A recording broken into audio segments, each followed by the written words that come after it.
हस्तरेखा और भाग्य दर्पण चैनल में आप सभी का हार्दिक स्वागत है।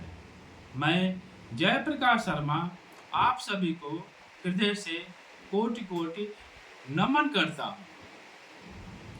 मस्तिष्क रेखा से किसी व्यक्ति की मानसिक शक्ति, उसके विचार एवं आत्म नियंत्रण की योग्यता का पता चलता है। मनुष्य का मस्तिष्क प्रतिपल यानी हमेशा चिंतनशील तथा सक्रिय रहता है। मस्तिष्क रेखा की लंबाई के अनुसार ही विशाल मस्तिष्क निर्भर करता है। अर्थात यदि बड़ी मस्तिष्क रेखा है तो विशाल मस्तिष्क को इंगित करता है। मस्तिष्क अंग की लंबाई और चौड़ाई के बारे में हम लोग नहीं कर रहे हैं, क्योंकि यह तो अपने सिर के अंदर होता है। हम लोग मस्तिष्क रेखा की लंबाई और चौड़ाई की बात कर रहे हैं। यदि लंबी मस्तिष्क रेखा के साथ साथ हृदय रेखा भी दूर तक नहीं चलती है तो व्यक्ति हृदयहीन, निष्ठुर तथा कंजूस होता है। किसी भी हस्तरेखा विशेषज्ञ को दोनों हाथों की प्रत्येक रेखाओं को भी देख लेना चाहिए। यदि रेखा छोटी है, अर्थात यदि बाएं हाथ में रेखा छोटी है और दाएं हाथ में मस्तिष्क रेखा बड़ी है, तो व्यक्ति ने क्या किया है कि अपने मानसिक विकास को बढ़ाया है।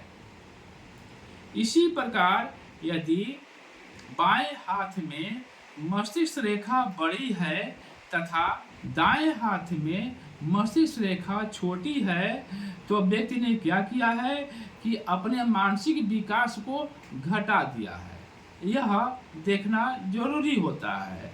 यदि दोनों हाथ में मस्तिष्क रेखा बराबर है या किसी हाथ में मस्तिष्क रेखा छोटी है या बड़ी है। मस्तिष्क रेखा के सूक्ष्म अध्ययन से हम व्यक्ति के चरित्र और बीमारी का भी पता लगा सकते हैं। वैसे दूषित नाखून हो तो भी बीमारी को बताते हैं, और यदि मस्तिष्क रेखा भी दूषित हो तो जीवन रेखा, स्वास्थ्य रेखा और नाखून का भी परीक्षण करना जरूरी होता है। यदि उस व्यक्ति का हाथ किस पर्वत की प्रधानता लिए होता है, यह भी देखा जाता है। कभी कभी यह देखा जाता है कि किसी व्यक्ति में जीवन रेखा से कुछ हटकर यानी कुछ दूरी लेकर के मस्तिष्क रेखा शुरू होती है।